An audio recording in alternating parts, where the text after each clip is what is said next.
امام غزالی رحمۃ اللہ علیہ، آپ کے بارے میں کون نہیں جانتا، آپ کتنے بڑے عالم گزرے ہیں، لیکن ان کے پیچھے ان کے بھائی نماز نہیں پڑھتے تھے۔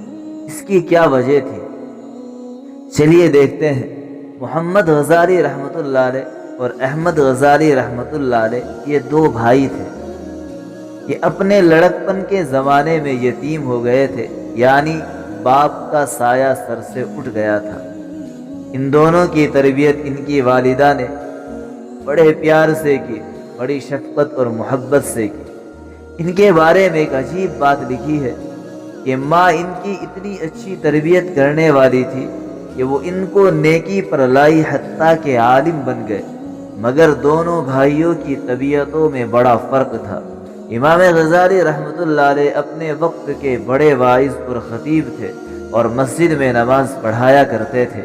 ان کے بھائی بھی بہت بڑے عالم تھے اور نیک بھی تھے، لیکن وہ مسجد میں نماز پڑھنے کے بجائے اپنی الگ نماز پڑھ لیا کرتے تھے۔ تو ایک مرتبہ امام غزالی رحمۃ اللہ علیہ نے اپنی والدہ سے کہا، اماں، لوگ مجھ پر اعتراض کرتے ہیں کہ تو اتنا بڑا خطیب اور اتنا بڑا واعظ ہے اور مسجد کا امام ہے، مگر تیرا خود کا بھائی تیرے پیچھے نماز نہیں پڑھتا، اس کی کیا وجہ ہے؟ امی، آپ بھائی سے کہیں وہ میرے پیچھے نماز پڑھا کرے۔ ماں نے بلا کر نصیحت کی۔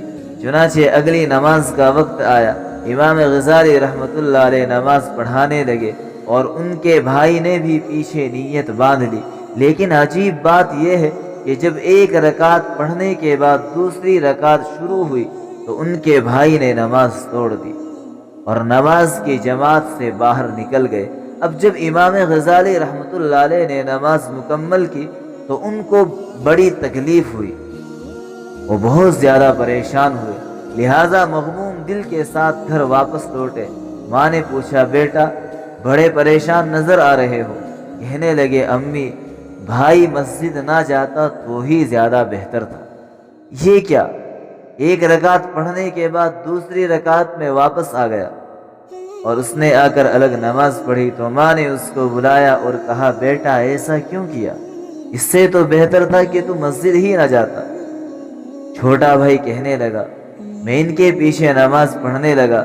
پہلی رکعت انہوں نے ٹھیک ٹھاک پڑھائی، مگر دوسری رکعت میں اللہ کی طرف دھیان کے بجائے ان کا دھیان کسی اور جگہ تھا، اس لیے میں نے ان کے پیچھے نماز چھوڑ دی اور آ کر الگ پڑھنے لگا۔ ماں نے پوچھا امام غزالی رحمۃ اللہ علیہ سے کہ کیا بات ہے؟ کہنے لگے کہ امی، بالکل ٹھیک بات ہے، میں نماز سے پہلے فقہ کی ایک کتاب پڑھ رہا تھا اور حیض کے کچھ مسائل میرے سامنے تھے جن پر میں غور و خوض کر رہا تھا۔ جب نماز شروع ہوئی تو پہلی رکعت میں تو میری توجہ اللہ میں گزری، لیکن دوسری رکعت میں وہی حیض کے مسائل میرے ذہن میں آنے لگ گئے۔ ان میں تھوڑی دیر کے لیے ذہن دوسری طرف متوجہ ہو گیا، اس لیے مجھ سے یہ غلطی ہوئی۔ تو ماں نے ایک وقت ایک ٹھنڈا سانس لیا اور کہا، افسوس کہ تم دونوں میں سے کوئی بھی میرے کام کا نہ بن سکا۔ اس جواب کو جب سنا دونوں بھائی پریشان ہو گئے۔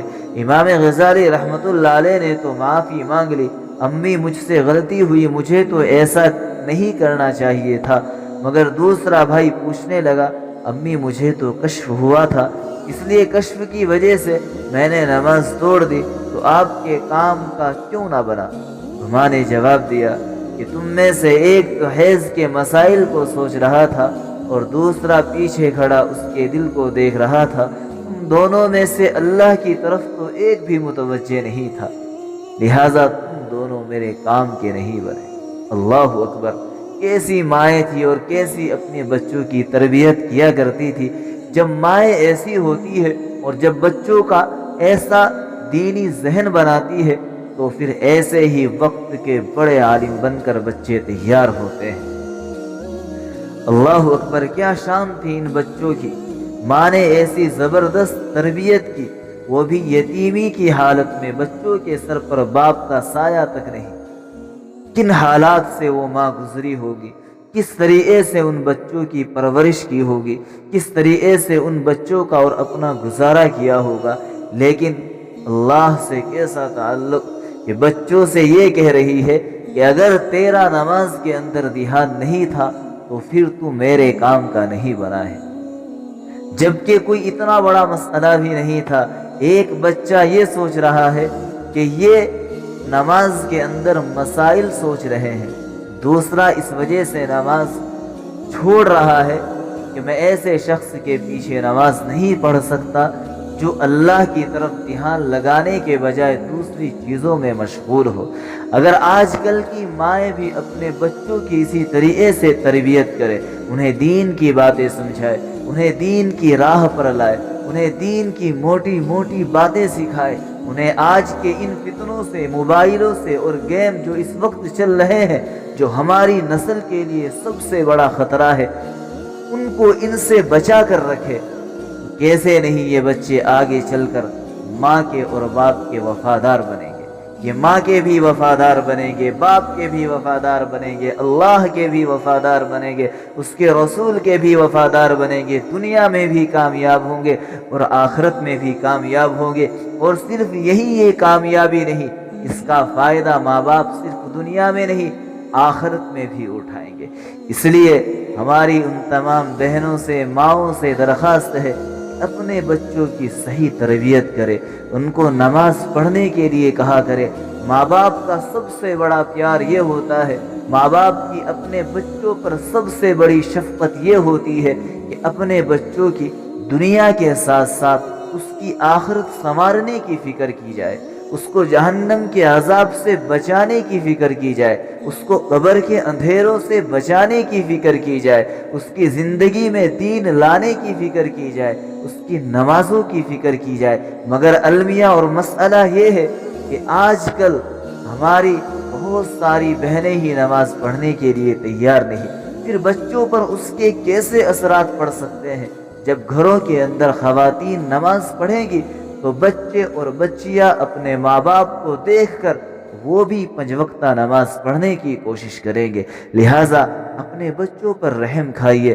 اپنے بچوں کے اوپر رحم کھانے کا مطلب یہی ہے، جہاں ہم ان کی دنیا کی فکر کرتے ہیں، ان کی آخرت کی بھی فکر کیا کرے، ان کی نمازوں کی بھی فکر کیا کرے، ان کی دینداری کی بھی فکر کیا کرے۔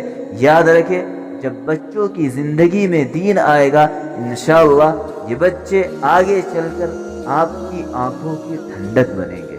اللہ تعالی ہم سب کے بچوں کو ہم سب کی آنکھوں کی ٹھنڈک بنائے۔ Subscribe Maulana Farman Naseem to get more videos.